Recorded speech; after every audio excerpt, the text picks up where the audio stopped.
නොබිඳෙනා බැඳීම් සතනා අපේම ශක්තිය සංස්ථා සිමෙන්ති.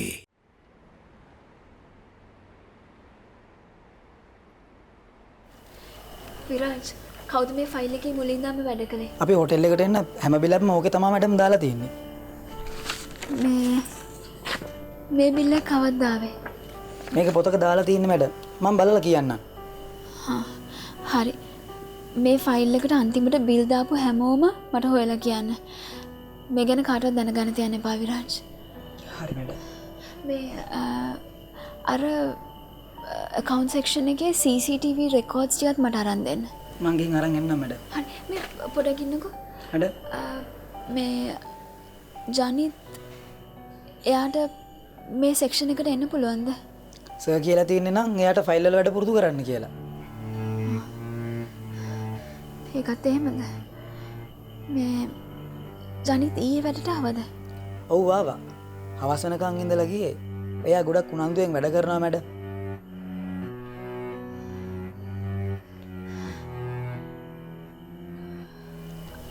හරි විරාජ්, මට CCTV records ටිකත් බලන්නකෝ.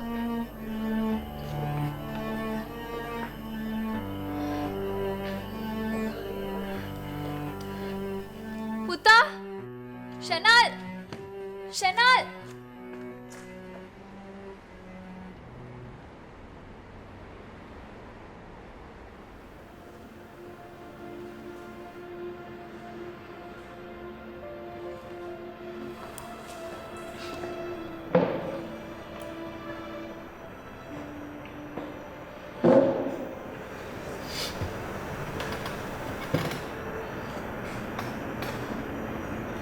මාධව අනේ මාධව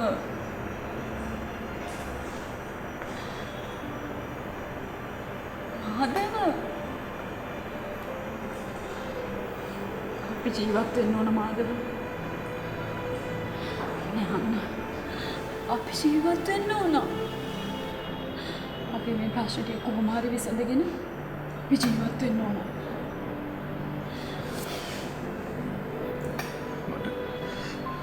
බලාගන්න ගොඩක් දෙනෙක් ඉන්නවා මාෂි. ඔයා අම්මා තාත්තා ෂෙනා සංජානක්ක අයියා අචිත් අයියා මේ කිසි කෙනෙක්ට කිසිම කරදරයක් වෙන්න බෑ මාෂි. හරි මන් දන්න ඔයා කොච්චර ආදරේද ඒගොල්ලන්ට කියලා. මාෂි ප්‍රින්ස් අයියා කියන්නේ මට වගේම සහෝදරෙක් වගේ. මාධව ප්‍රින්ස් අයියා තමන්ගේ ජීවිතේ හැම තිස්සෙම අනුගෙන් කැප කරපු මනුස්සයෙක්. මාධව අනේ මෙයාන්න මාධව ඔයාගේ අම්මා ගොඩක් බයෙන් ඉන්නේ. එයාට ඕනේ අපිව කොහේ හරි ඉක්මනට යවන්න.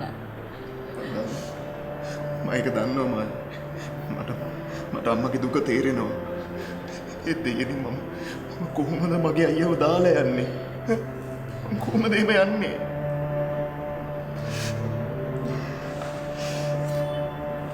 හරි මෙයාන්න අපි පුළුවන් විදිහකට ජීවත් වෙමු. අපි ගොඩක් පරිස්සමෙන් ඉමු.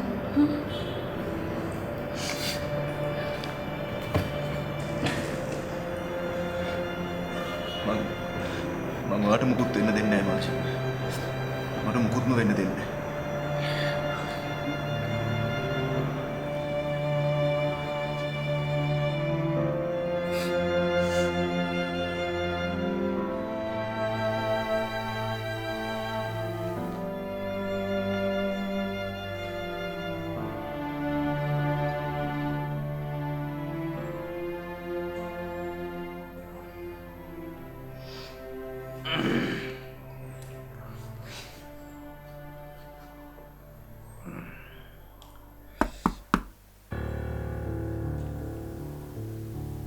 කවුද බම් මේ වෙලාවේ?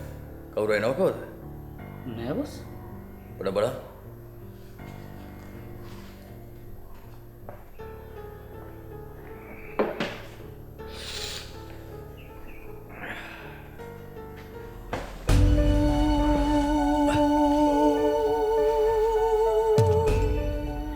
බොස් මේවා දන්නවද? බොස් මම හොඳට දන්නවා. ජනිත් බාපම හාගෙනාවද? බොස් මොකක් හරි අවුලක්ද? නෑ නෑ ඔබ පැත්තලෙදා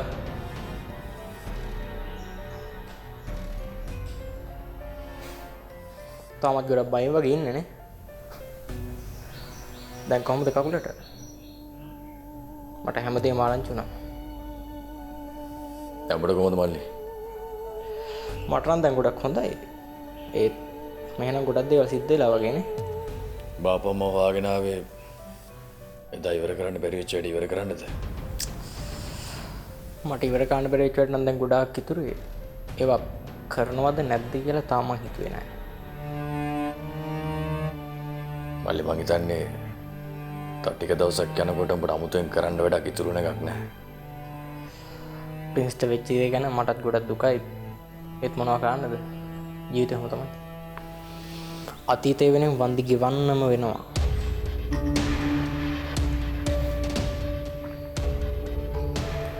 අය ඔබ දැන් ආවේ? ඔයාව බලන්න.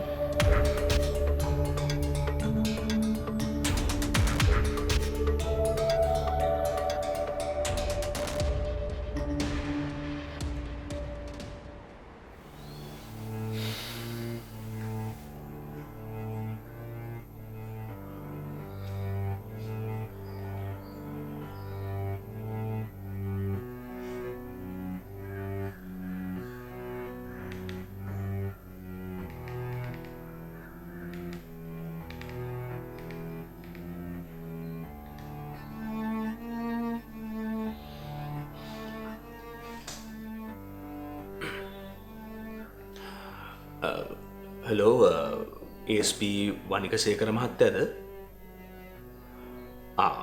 සර් මම මේ බොහොම වැදගත් තොරතුරක් දෙන්න මේ කතා කරන්නේ. සමාවෙන්න හැබැයි මම කවුද කියලා නම් කියන්න බෑ මහත්තයෝ මගේ ආරක්ෂාවට.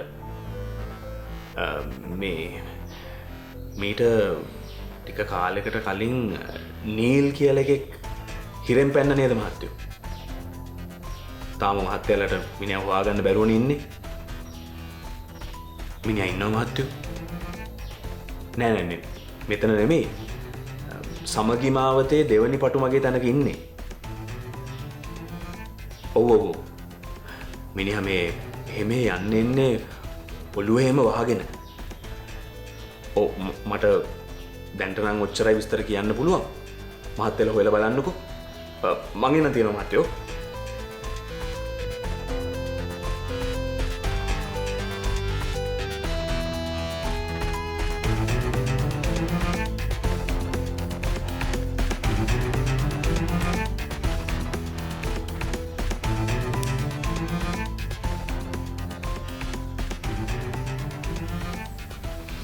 මම දන්නවා පින්සය මුලින්ම මගේ තාත්තට සාධාරණ කරන්න කියලා.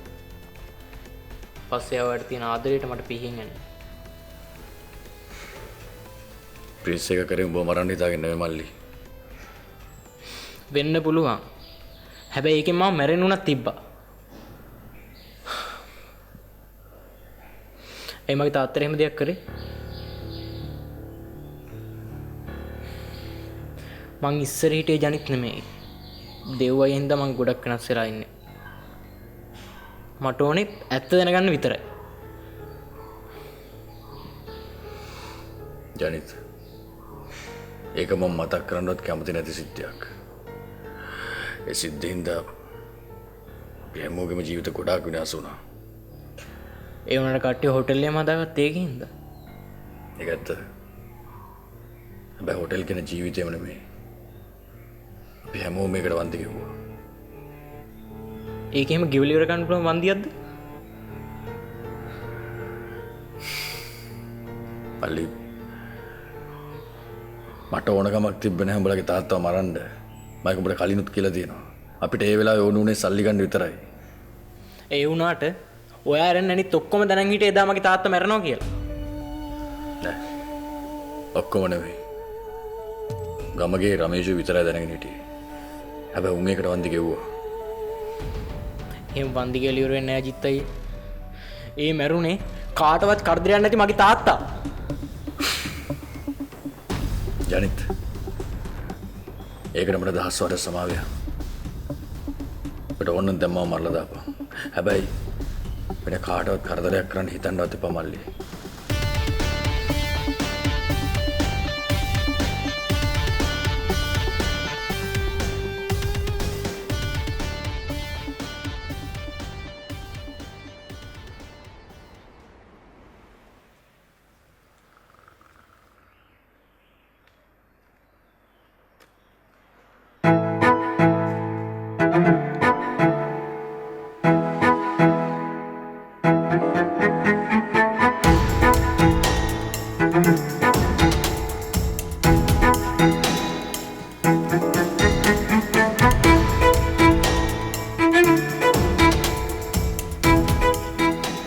ආතන අපි ගෝනාර ආපසු ස්ථානයෙන් ක්‍රියාත්මකයි ලබා ගන්න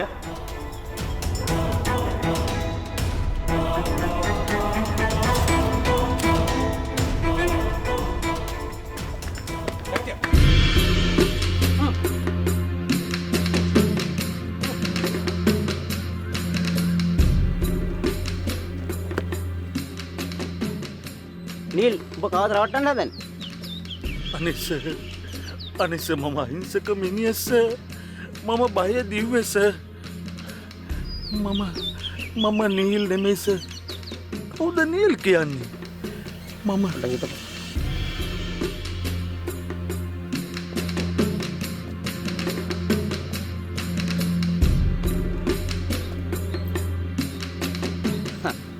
සෝමතිලකනේ ඔරට අයිඩියකුත් හදාගෙන ආහා දැන් යමන් ඔක්කොම වමාරන්ට ලෑස්ති වෙලා හිටපන් යමන්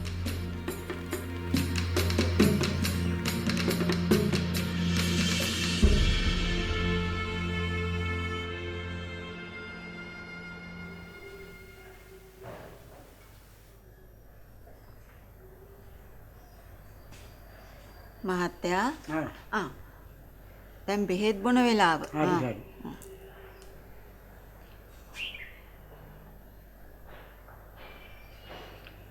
මේ බේත් බීලා වැඩක් තියනවා දහමිනේ. ඒ මොකද?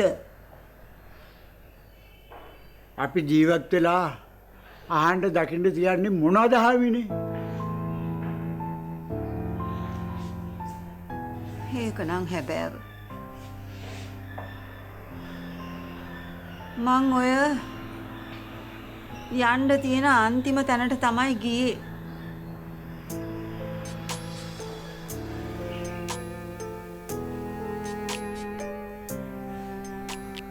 අපේ ලොකු මරුණයි කියලා ආරංචි වෙච්ච වෙලාවෙත් මං ගියේ ওই දේවාලෙට තමයි.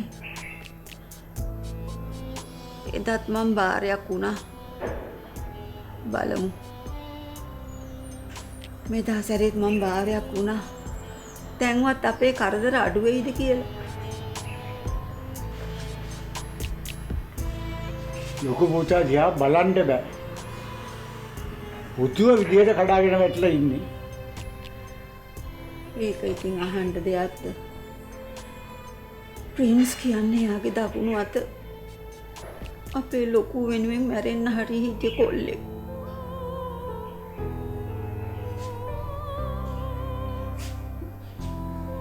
අපි ඔක්කොම මතක් කරලා දානයක් දෙමු. ඒක තමයි මාත් හිතාගෙන ඉන්නේ. ඒගොල්ලෝ වෙනුවෙන් අපිට කරන්න පුළුවන් දැන් ඉතින් එච්චරයිනේ.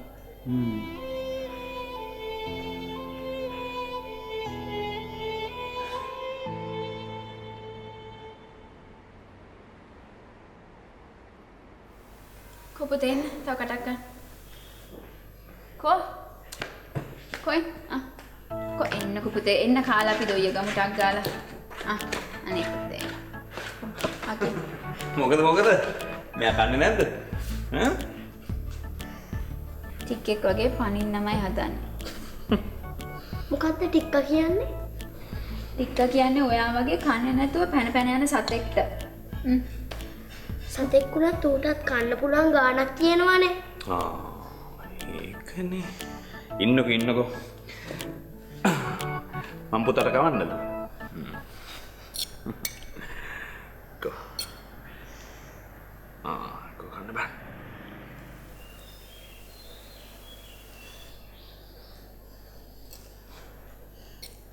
මම ආපහු ඉස්කෝලේ යන්නේ නැද්ද තාත්තේ?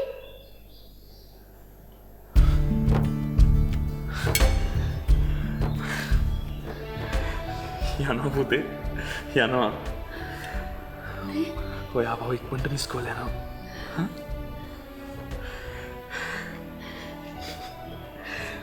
පුතා තාත්තට ගොඩක් ආදරේ නේද?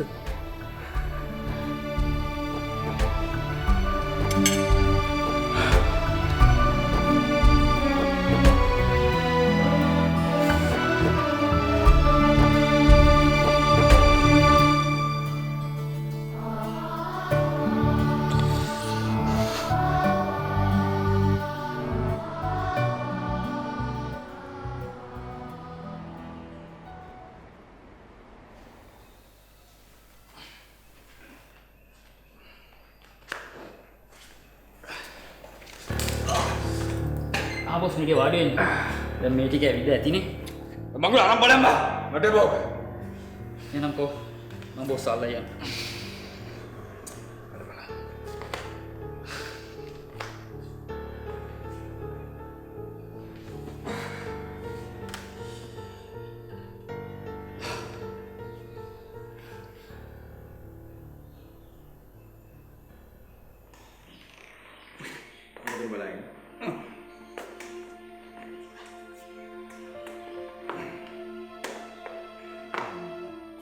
ලබම් පිරිසා කවුද හිතුවේ මට මෙහෙම උඹේ සපෝට් එකෙන් ඇවිදින්න වෙයි කියලා. බලපන් ඉතින් මට වෙච්ච වැඩේ. ඊට වැඩි හොඳයි එකක් මැරලා ගියා නම්. තනියෙන් යන්න බෑ පොඩ්ඩක්.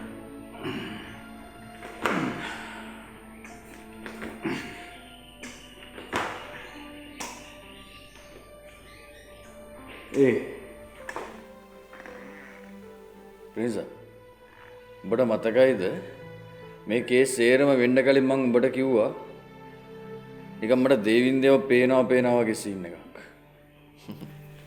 අර ගුරුකමක්ද මොකද්ද කරන්න ඕනේ කියලා කිව්වේ? ඔව්. මේ උඹට හිතෙන්නේ නැද්ද මට අනාගතේ පේනවා කියලා? ඇයි බං දැන් මට පෙනිච්ච ඔක්කොම වෙලානේ. මට වෙන්නේ බොස්ට ඇත්තටම ගුරුකමක් කරන්න ඒ වගේ. ඒ විහිළු නෙමෙයි බං මං ඇත්තටම කියන්නේ. බුලට් එකේ කැල්ල කොළුවට ඇදුනද? ඕකනේ බං ඉතින් උඹලත් එක බැරි. අපි මොකක් හරි තැනකට ළඟා වෙන්න හදපුවම උඹලා එක බයිට් එකට ගන්නවා.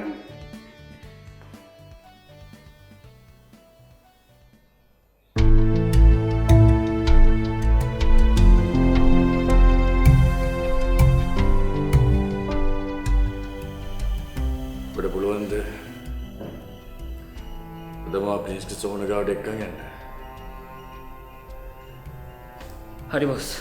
මම එක්ක යන්න.